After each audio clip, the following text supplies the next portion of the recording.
Et bonjour à tous, ici Deto et j'espère que vous allez bien. On se retrouve aujourd'hui pour une nouvelle dégustation de whisky, c'est la troisième en peu de temps et je voudrais dédier cette vidéo à William, donc qui est celui, on va dire grâce à qui j'ai acheté la bouteille aujourd'hui, qui me l'a chaudement conseillé. Donc il s'agit du Yamazaki 12 ans, c'est une bouteille très prestigieuse qui est assez rare, qu'on ne trouve pas forcément très facilement, qui a une très bonne réputation et qui est du coup très chère. Et la question à laquelle on va essayer de répondre aujourd'hui, c'est est-ce qu'elle vaut son prix ou non? Yamazaki, c'est une distillerie japonaise, du coup, qui est la plus vieille distillerie du Japon. Elle a été implantée en 1923, il y a bientôt 100 ans. La distillerie appartient donc au groupe Suntory, parce qu'il y a principalement deux groupes pour le whisky au Japon, qui est donc Nikka et Suntory, pour la petite historique. Donc Yamazaki, ils produisent principalement du single malt, ce qui n'est pas forcément ce qui est le plus répandu au Japon. Ils importent leur malt d'Écosse directement et ils distillent tout donc dans leur distillerie à eux avec de l'eau japonaise, avec le matériel qu'ils ont sur place. Et ça permet d'avoir une sorte de mélange entre la tradition écossaise, le raffinement japonais. C'est une distillerie qui est assez prestigieuse, qui est assez réputée, mais leurs productions sont assez onéreuses.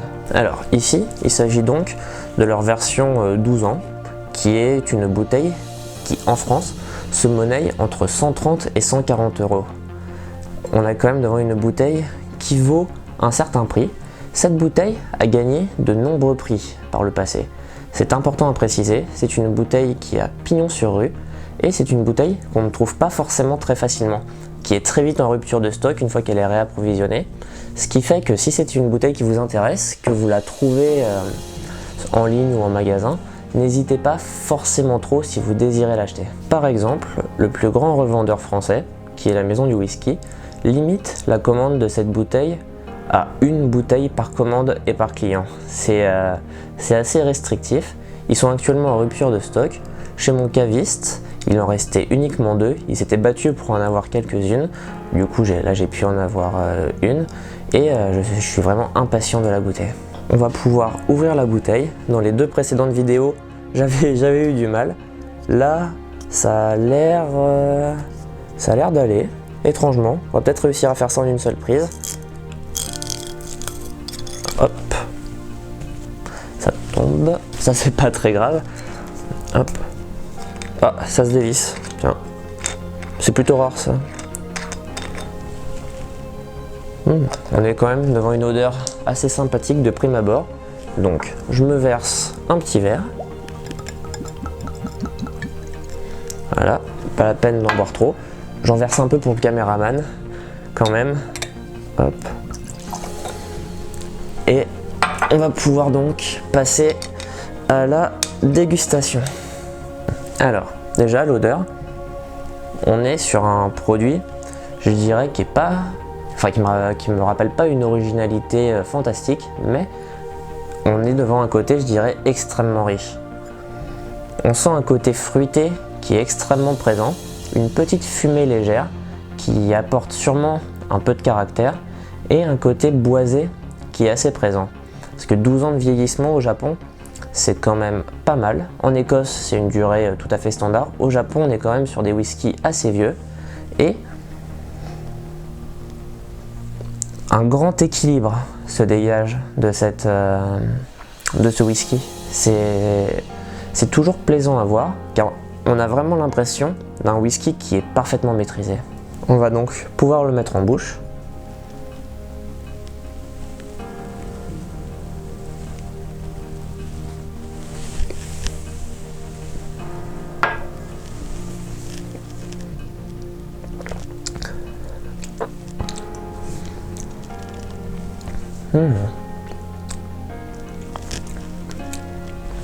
On est sur un produit extrêmement riche. Le petit côté fumé dont je parlais, il est assez évolutif.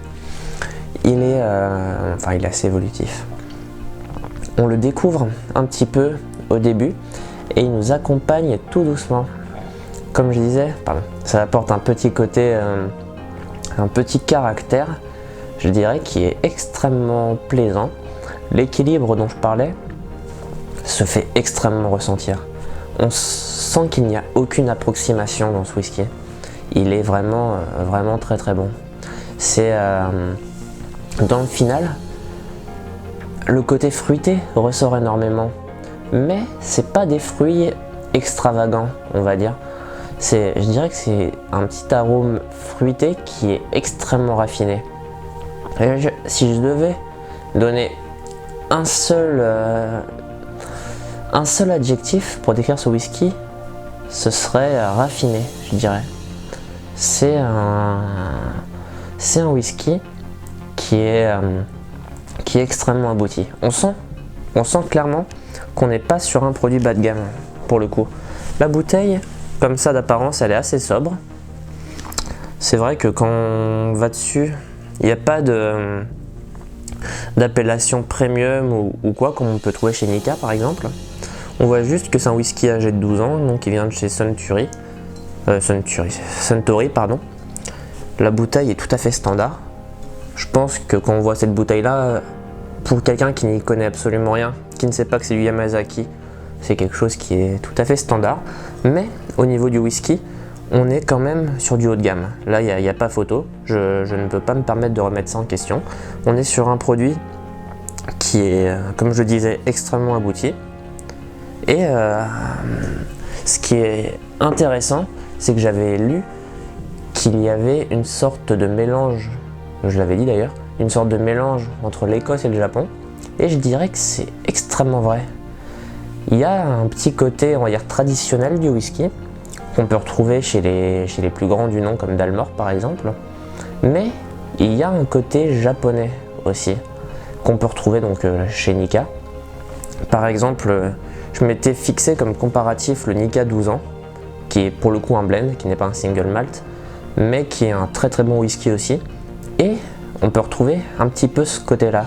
C'est un mélange qui est extrêmement plaisant, cette dualité whisky-japon, qui est assez unique. Je disais que c'était pas un produit extrêmement original, mais après l'avoir bu, je peux dire que j'ai jamais bu de whisky qui est exactement comme ça non plus finalement.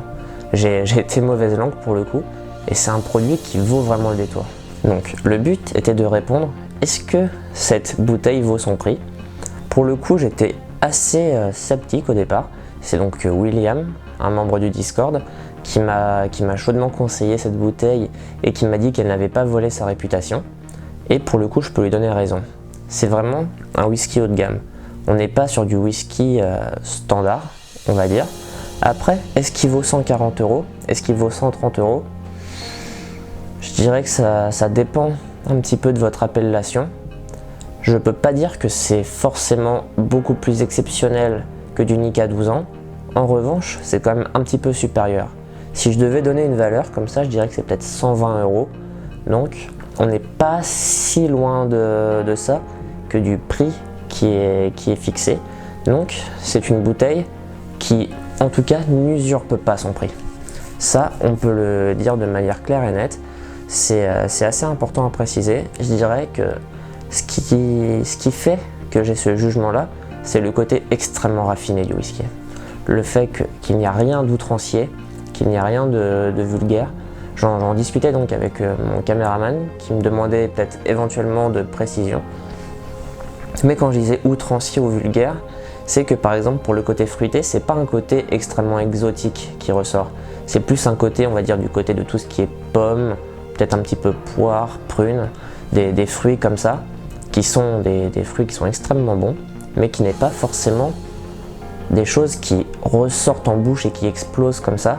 C'est vraiment quelque chose qu'il faut aller chercher, quelque chose qui est raffiné et qu'il faut savoir apprécier. Donc pour conclure, si vous hésitiez à acheter cette bouteille ou que vous avez un haut budget pour le coup à mettre dans une bouteille de whisky et que vous hésitez à le mettre dans cette bouteille, je peux vous conseiller de le faire. Elle vaut plus ou moins son prix, comme je l'ai dit, mais c'est un produit unique, c'est un produit raffiné. Je dirais que c'est un produit que tout amateur de whisky doit avoir bu au moins une fois dans sa vie pour le coup. Donc je ne peux que vous la recommander chaudement. En attendant, Vous pouvez vous abonner à la chaîne YouTube, ce qui aide beaucoup quand même, sans forcément tomber dans la pub ou quoi que ce soit. Rejoindre nos réseaux, notre Discord comme d'habitude, tout ça, ça nous aide un peu. Avoir vos retours, ça m'aide aussi énormément, je vous remercie pour ça. Et moi je vous dis à la prochaine.